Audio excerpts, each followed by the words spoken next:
Fl-isem tal-Missier u tal-Iben u tal-Ispirtu Santu, il-grazzja ta' Sidna Ġesu Kristu, l-imħabba ta' Alla u l-għaqda fl-Ispirtu Santu tkun ma'kom il-koll. Qegħdin nofru dan is-sagrifiċċju tal-Qudiesa għall-erwieħ tal-familji Ċefaj u Magro. L-lum eżies il-Knisja tagħmel it-tifkira tal-martri San Bonifazju. Ejjew kif dejjem ngħidilkom ma ninsewx il-kelma martri. Xi tfisser? Martri tfisser li aħna nkunu xhieda tal-imħabba ta' Kristu bil-ħajja tagħna ta' kuljum.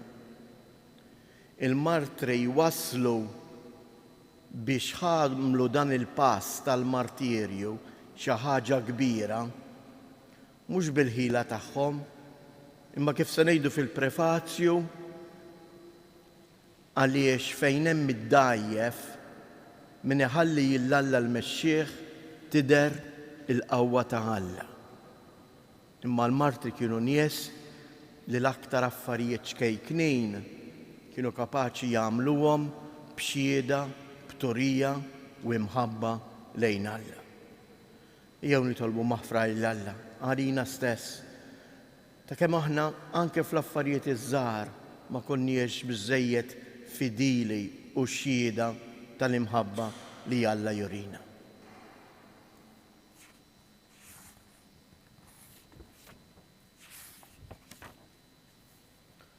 Mulej ħniena, Kristu ħniena, mulej ħniena.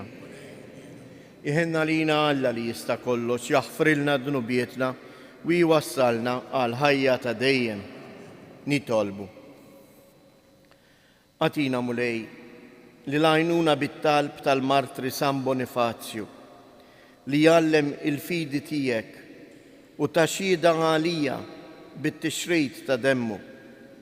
Għamel li aħna wkoll nżommu sħiħ fl-istess fidi u b'qalbna qawwija nistqarruha bil-għemil. Bibnejk Ġesu Kristu Sidna li hu Alla u li miegħek jgħix u jsaltan flimkien mal-Ispirtu Santu għal dejjem ta' dejjem.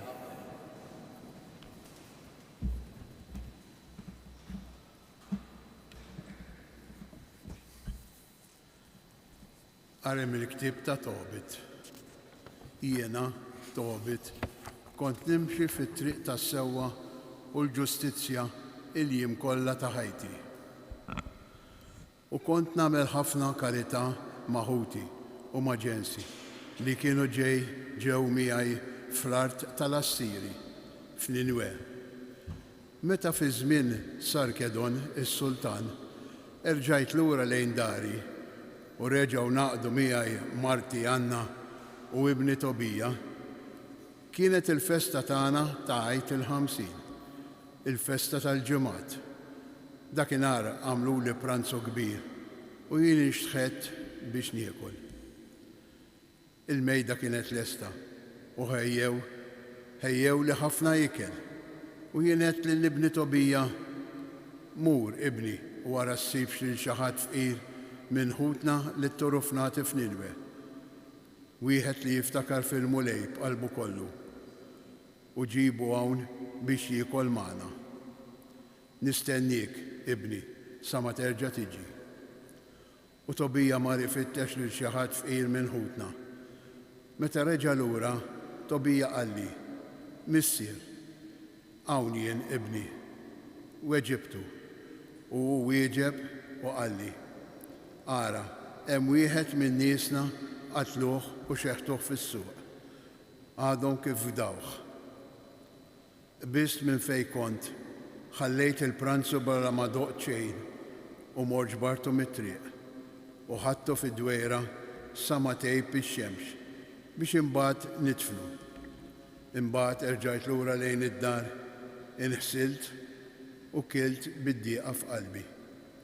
Ftakart fil-kelma ta' profeta Amos li kien qal għal Betel, il-festi tagħkom jinbidlu f'niket u l-għana tagħkom kollu f'tinwieħ. U nfexxejt nibki. Malli niżlet ix-xemx, mort ħaffirt qabar u tfintu. Il-ġirien daħku bija u qalu ma jibżax aktar. Darba kienu jfittxu għal-mewt minħabba fek u kellu jaħrab u issa qiegħed jitfen mill-ġdid. Il-kelma tal-mulej. Roddu ħajr lill-Alla.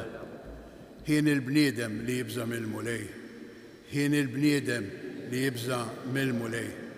Ħin il-bniedem li jibża mill-mulej li jitgħaxxaq ħafna bil-kmandamenti tiegħu.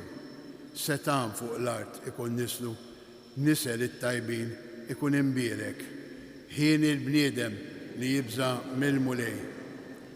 Ġitu għana jkunu f'daru, għal dejjem tibqa' l-ġustizzja tiegħu. Dawl fid-dlam ifeċċa tajbin, twajjeb u ħanin il-bniedem sewwa. Ħin il-bniedem li jibża mill-mulej.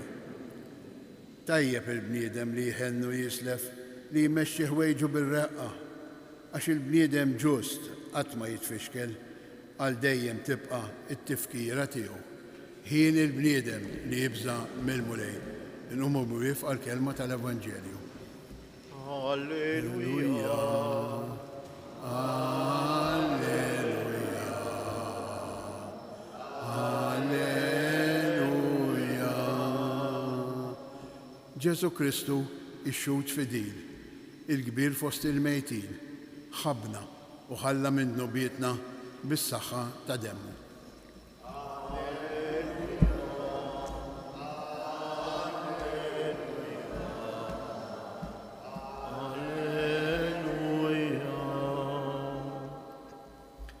Il-mulej ma'kom.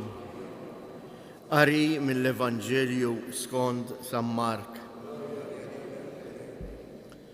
F'dak iż-żmien, Ġesu beda jkellem lill-qassisin, lill-kittieba u lix-xjuħ tal-poplu bil-parabboli.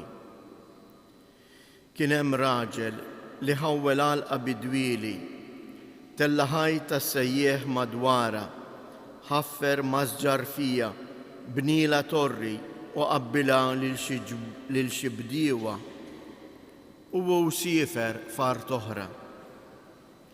Meta wasal iż-żmien, bagħat għaddej għand dawk il-bdiewa biex jiġbruhu minn għandhom is-sehem li kien imislilu mill-frotti tal-għalqa. Iżda huma qabduh, sawtuh u bagħtuh lura idu f'idu. Reġa' bagħtilhom għaddej ieħor u lil dan ukoll tawh fuq rasu u ġiebu ruħhom ħażin ħafna miegħu. Bagħtilhom ieħor u lil dan qatluh. Hekk ukoll bosta oħrajn lil xi ħut minnhom sawtuhom u lil xi ħut oħrajn qatluhom. Kien baqalu wieħed ieħor, ibnu il-Għażiż.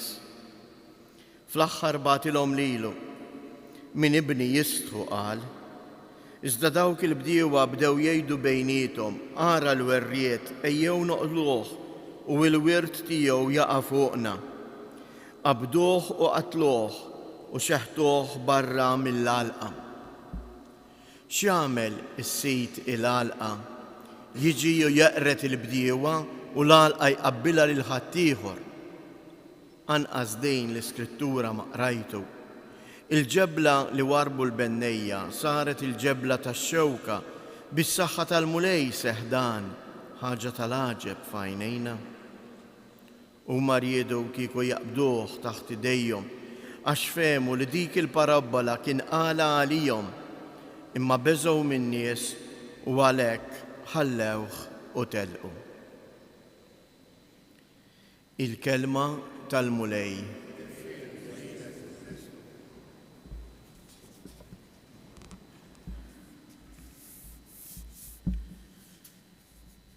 Din il-parabbola iżjies turina tassew kif Alla jaħdem magħna.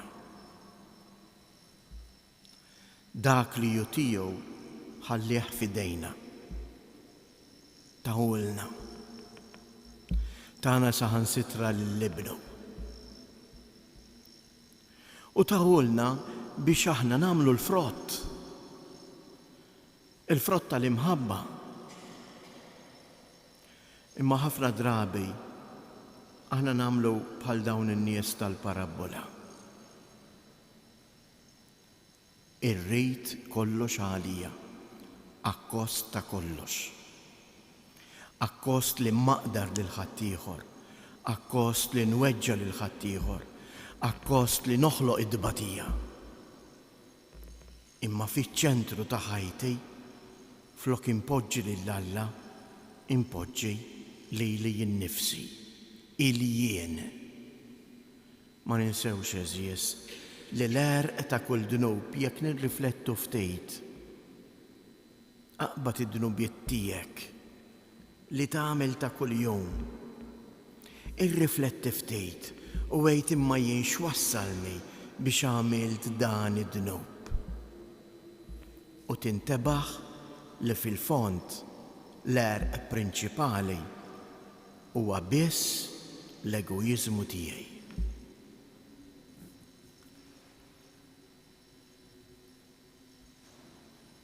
Huma riedu jaqbduh taħt idejhom għax fehmu li dik il-parabola kien għala għalihom. Ara ma jkun hawn xi ħadd minna dalgħodu li jaħseb li dan il-Vanġel mhuwiex għalija. U ngħid imma jien ma nagħmilhomx dan l-affarijiet. Mela qed jgħid għal dawk li ma jiġux il-Knisja. Din il-parabola qed jgħidha l-mulej għalija u għalik. Ejjew niftħu qalbna għalih. Ejjew nagħtu widen. Ejjew nintebħu u naqraw is-sinjali li l-mulej jagħtina ta' kuljum b'ħafna modi u jagħtihomna biex aħna nersqu lejh.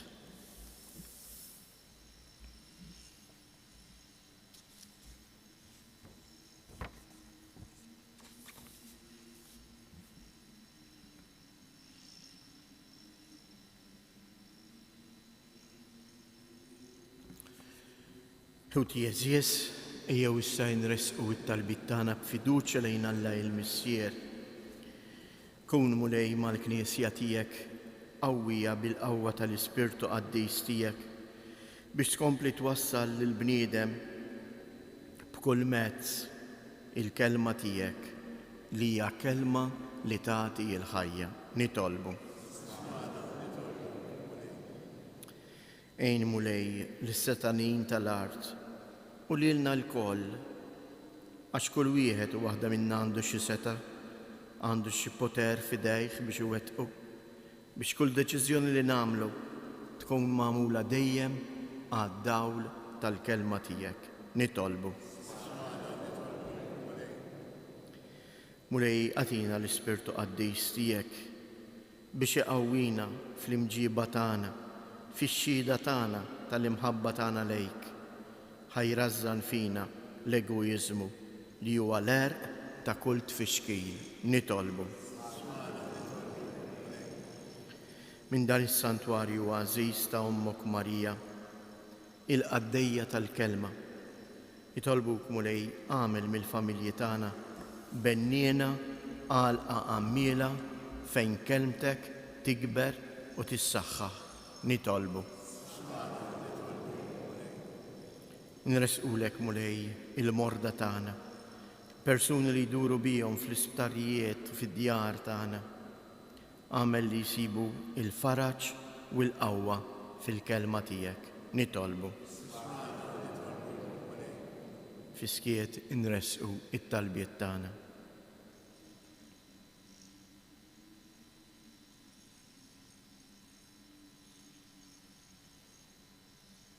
Il-qamulej it-talbijat ta' din il-familja li nġabret madwarek. Għatina l-Ispirtu Qaddis tiegħek ħalli jenna namlu mill-kelma tiegħek il-għaxqa ta' ħajjitna, għax kieni il-bniedem li jpoġġi fik it-tama tiegħu. Inti tgħix fis-Saltan għal dejjem ta' dejjem.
Itolbu ħuti biex dan is-sagrifiċċju tiegħi u tagħkom ikun joġob lill-Alla l-Missier li jista' kollox.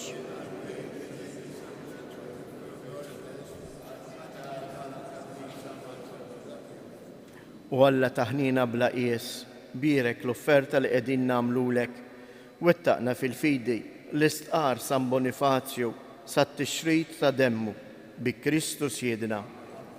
Il-mulej ma'kom. Nerfu lubna il-fuq. Niżżu ħajr lill-mulej Alla tagħna. Sewwa u xieraq mulej missier Qaddejs, Alla ta' dejjem li tista' kollox, tajjeb u taġid tas-salvazzjoni tagħna li dejjem u kull imkien inroddulek ħajr. Għaliex San Bonifazju ħa l-martirju għall-istqarrija ta' ismek biex bħal Kristu b'demmu huwa jagħti xhieda tal-emejjel tiegħek tal-ħaġeb meta turi l-qawwa tiegħek fl-aqwa tagħha sewwa sew fejn hemm id-dajjef u ssaħħaħ lil min huwa nieqes mill-ħila biex ikun jista' jixed għalik bi Kristu Siedna. Għalhekk flimkien mal-qawwiet tas-sema qatt ma nifqu nfaħruk fuq l-art u bla qiegħda intennu lill-kobor tiegħek u ngħidu Qaddejs, Qaddejs, Qaddejs. Mulej Alla tal-eżerċiti, is-smewwiet u l-art mimlija bil-glorja tiegħek u sanna fl-ola tas-smewwiet. Imbirek minn ġej f'isem il-mulej u sanna fil-oli tas-smewwiet. Qaddejs tas-sew int mulej inti lajn ta' kull qdusija. Qaddis għalhekk li tolbuk dawn l-offerti bil-barka tal-Ispirtu tiegħek biex isiru għalina il-ġisem u id-dem ta' Siedna Ġesu Kristu. Li meta kien se jingħata biex minn rajħ ibati ħa il-ħobs radd il-ħajr qasam tar id-dixxiepli tiegħu u qal ħudu u kulu il-kol minn dan għax dan huwa ġismi li jingħata għalikom.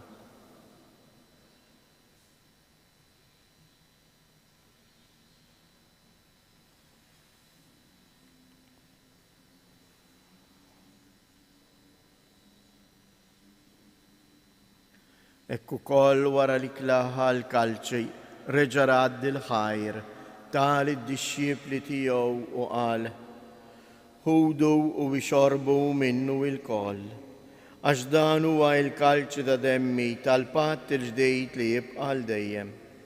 Id-demm li jxxerret għalikom għall-bnedmin kollha għal maħfra ta' dunubiet. Għamlu dan b'tifkira tiegħi.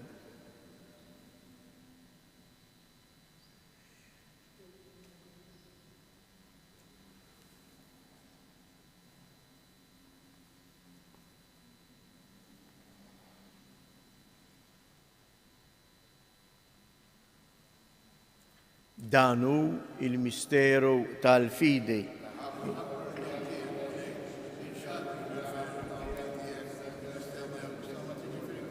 Għalhekk aħna u nagħmlu dan tifkira tal-mewt u l-qawmien ta' Siedna Ġesu Kristu, nofrulek mulej il-ħobs tal-ħajja u l-kalċi tas-salvazzjoni u nroddulek ħajr għaliex oġbok tilqana hawn quddiemek biex naqduk. U miċ-ċokontana nitolbu lill-Ispirtu Santu jaqgħadna f'ġisem wieħed lilna li nieħdu sehem il-ġisem u id-dem ta' Kristu. Ftakar mulej fil-Knisja tiegħek imxerda mad-dinja kollha u ittaqa' fl-imħabba flimkien mal-Papa Franġisku, mal-Isqof tagħna Anton, l-isqfijiet u l-ministri tiegħek kollha. Ftakar ukoll f'ħutna li raqdu bit-tama tal-qawmien. Ftakar fil-mejtin kollha, daħħalhom quddiemek fid-dawl tas-sebħ tiegħek. Ħenna lina l-koll nitolbuk.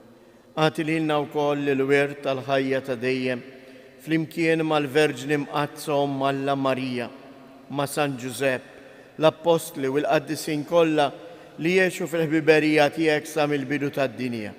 Għamel li magħhom infaħruk u jinsebħuk b'Ġesu Kristu ibnek. Bi Kristu, ma' Kristu u fi Kristu. Jingħata lilek għala missier li tista' kollox flimkien mal-Ispirtu Santu, kull ġieħu glorja għal dejjem ta' dejjem. Ijjew nitolbu. Kif għallimna u ridna namlu li bent Alla għas-salvazzjoni tagħna. Missierna li jinti fis-smawiet, jitqaddis ismek, tiġi saltnatek, ikun li tritjent kif is-sema ekda fl-art. Ħobżna ta' kuljum għatina llum, aħfrilna dnubietna bħalma naħfru lil minuħati għalina u la ddaħħalniex fit-tiġrib iżda eħlisna mid-deni. Eħlisna nitolbuk mulej minn kull deni, għatina fit-tieba u l-ħnina tiegħek il-paċi fi żmienna biex inkunu ħielsa dejjem mid-dnub u mħarsa minn kull inkwiet, aħna u nistennew nittamaw ilena u l-miġja tas-Salvatur tagħna Ġesu Kristu. Mulej Ġesu Kristu, li jett lill-apostli tiegħek inħallilkom isliem, natikom isliem tiegħi la tħareġ lejn dnubietna, iżda ħares lejn il-fidi tal-Knisja tiegħek, għatija isliem u laqda li jien trid fija, jint li tgħix wis-saltan għal dejjem ta' dejjem. Il-paċi tal-mulej tkun dejjem magħkom. Għatu l-paċi lil xulxin.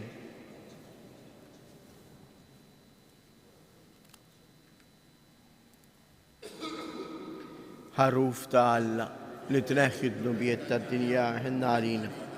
Ħaruf ta' Alla li tneħħi d-nubiet tad-dinja ħinna għalina. Ħaruf ta' Alla li tneħħi d-nubiet tad-dinja għatina il-paċi.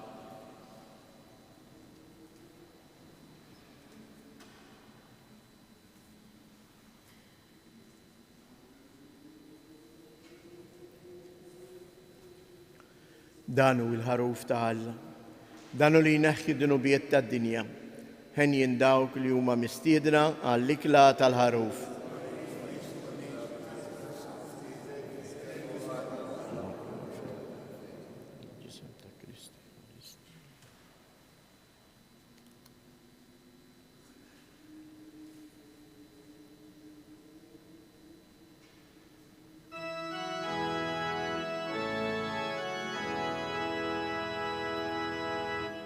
If tu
Nitolbu.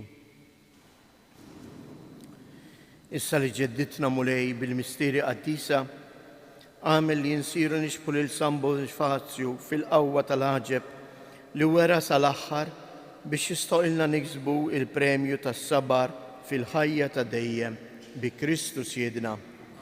Il-mulej ma'kom. Berikkom Alla li jista' kollox, il-Missier, l-Iben u l-Ispirtu Santu.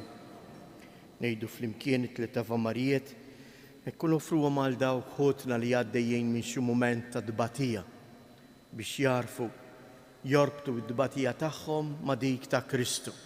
Ħatkun għalihom u għalina l-koll mezz ta' salvazzjoni. Slima lik Marija bil-grazzja mimlija, imbirka inti fost in-nisa, imbirek il-frott tal-ġuf tiegħek Ġesu.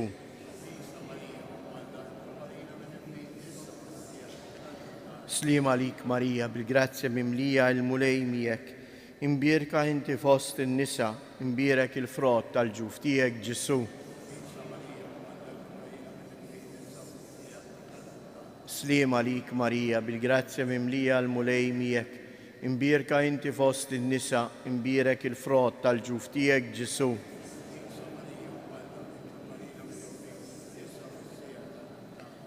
Madonna ta' Pinu, Sultana tal-familja, ħarstek fuqna dejjem żomm. Morru u għejxu fil-paċi ta' Kristu.